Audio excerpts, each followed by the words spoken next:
नमस्कार प्यारे विद्यार्थियों, आप सभी 9वीं क्लास के छात्र छात्राएं ध्यान दें कि हमारे लगभग जो पहला अध्याय था कविदासी का काव्यखंड में पूरा हो चुका है। दूसरा अध्याय है वो है वाक। ठीक है, तो वाक जो है ये क्या है, तो थोड़ा ध्यान दें। जिससे आप नया है, नया सिलेबस आपको बदल चुका जानते हैं।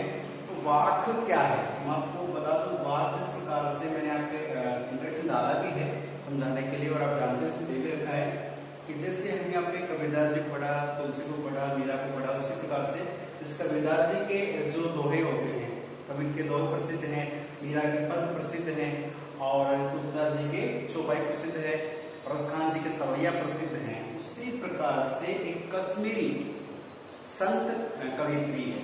ठीक है, तो ये हालांकि बहुत पहले के समय के 1320 में उनका जन्म हुआ, सन 1320 में। अब आजादी वगैरह का सबसे बहुत पहले का मैटर चला गया, तो 1320 में इनका जन्म हुआ है। तो आज हम उन्हीं को पढ़ रहे हैं। उनकी जो जैसे हम कबीर के दोहे प्रसिद्ध है, उसी प्रकार से कश्मीरी भाषा में, कश्मीरी जो क्षेत्र है वहाँ की भाषा है, वहाँ के जो लोग समझते हैं उस भाषा में जिस प्रकार से अपने कबीर के दोहे प्रसिद्ध है, उसी प्रकार से कश्मीर में ललधद, ये जो हमारे है ललधद का जो वाक प्रसिद्ध है। ठीक है, तो ये उनके पद ही होते हैं। और अपने नंबर 2 का लेसन दिया गया है, तो इसमें देखिए वाक क्या है आप समझ चुके हैं। और ललधद जो इनके कवियत्री है, संत कवियत्री कही गई है। जैसे हमारे कबीर की बात करें तो कबीर के ही जैसे इनका भी मंतव्य है कि आडम्बरों को आडम्बरपूर्ण मानते हैं और गलत मानते हैं। ईश्वर प्राप्ति का मार्ग जो वो कर्म को ही सब मानते हैं। तो आज हम पढ़ रहे हैं ललधद। इसको पढ़ने में ध्यान बोल पढ़ेंगे, और द और ये मिला ललधद को पढ़ रहे हैं। किसके प्रसिद्ध है? वाक प्रसिद्ध है। तो वाक में देखने वाली बात यह है कि इनका जो जन्म और ये जो कवि परिचय के बाद में इनका जो व्यक्तिगत और साहित्य परिचय पढ़ेंगे, थोड़ा सा ध्यान दें, ज्यादा नहीं इनका।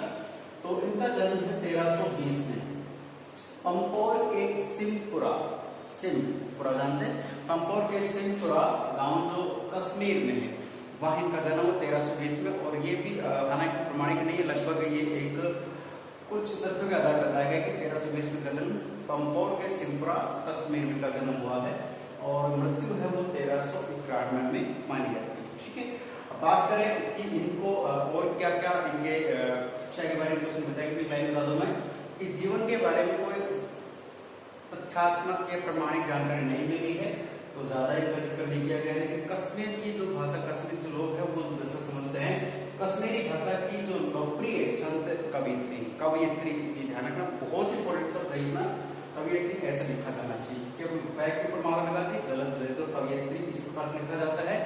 तो कश्मीरी भाषा की संत कवियत्री जिनका नाम है ललधद कहा जाता है, और इनको अनेक उपनाम से भी जाना जाता है, जैसे कि लल्लेश्वरी, सब में आ रहा है, लला भी कहा जाता है इनको, और लल योगेश्वरी भी कहा जाता है, और इसके बाद इनको ललारिफा भी कहा जाता है, ललारिफा। ठीक है, तो लल्लेश्वरी हमारी, लला, लल योगेश्वरी, ललारिफा आदि इनके उपनाम है जिनके नाम से इनको जाना जाता है। और इनकी जो काव्य शैली है, काव्य रचना जो करते हैं, उससे हम कहेंगे वाक। ठीक, काव्य शैली का नाम क्या कहें? वाक काव्य है। जैसे मैंने बताया कि कबीर के दोहे प्रसिद्ध हैं, तुलसी की चौपाई प्रसिद्ध है, मीरा के पद प्रसिद्ध हैं, उसी प्रकार से इनके वाक भी साहित्य में प्रसिद्ध है। ठीक, तो प्रचलित में देते हैं।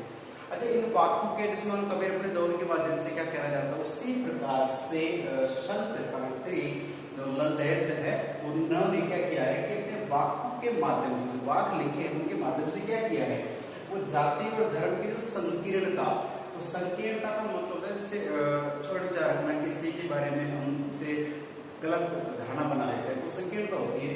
तो धर्म की तो संकीर्णता है, ठीक है, उस संकीर्णता से ऊपर उठकर और प्रभु की भक्ति जो है वो एक ऐसे मार्ग से अपनाने का आह्वान किया गया है जिसमें भाई आडंबर नहीं होना चाहिए। सीधे मन से, तन मन धन अपने कर्म से ही भगवान को प्राप्त कर सकते हैं, और किसी भी भाई आडंबर को इन्होंने एक गलत माना, विरोध किया उसका। ये इनका एक प्रमुख वाक के माध्यम से संदेश है समाज को। ठीक है, तो अब इसमें देखने वाली बात है कि वो जो वाक है, लगभग हमारे 4 वाक हम पढ़ने जा रहे हैं। तो 4 वाकों में इन्होंने जो कहा है वो यही है कि हम जो जीवन जी रहे हैं, उस जीवन में जन्म से लेकर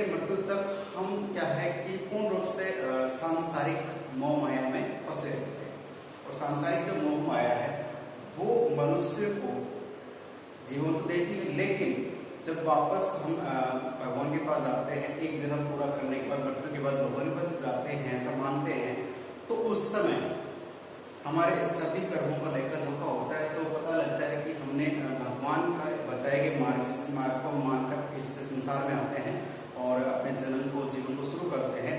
उसमें तो कह रहे थे कि हमें बस भगवान की भक्ति करने के लिए ये संसार मिला है और ये जीवन मिला है, इसको अच्छे ढंग से हम जिए।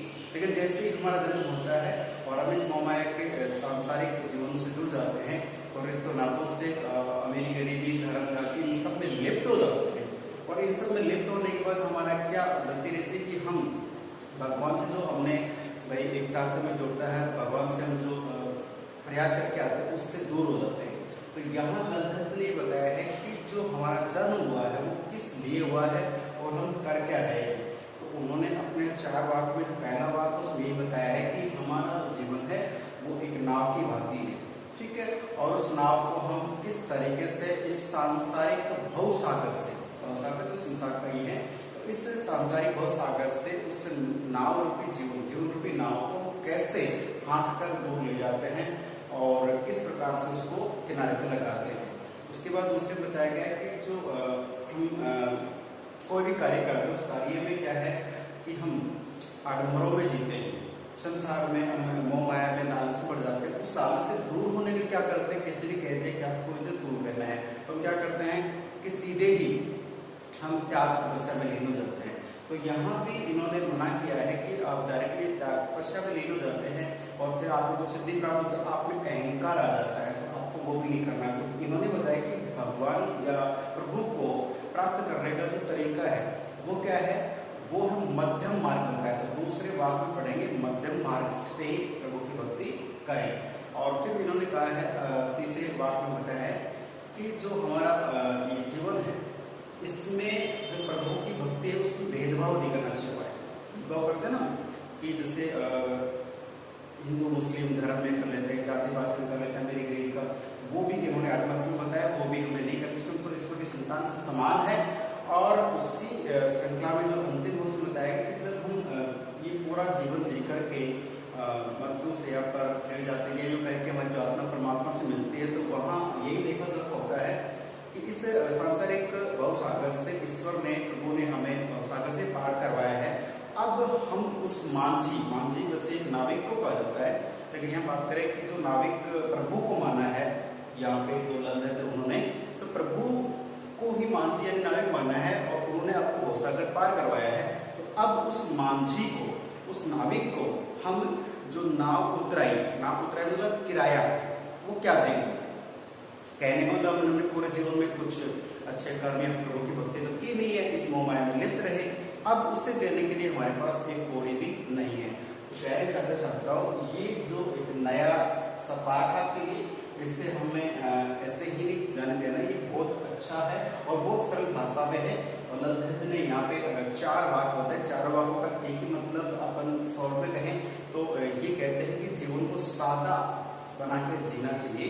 सादा जीवन सुचारू वाले कथा में चरितार्थ होने चाहिए। और कबीर की तरह ही समाज से जो बुराइयां हैं, समाज में जो कुरीतियां हैं, उनको दूर करने का एक सशक्त माध्यम बताया है।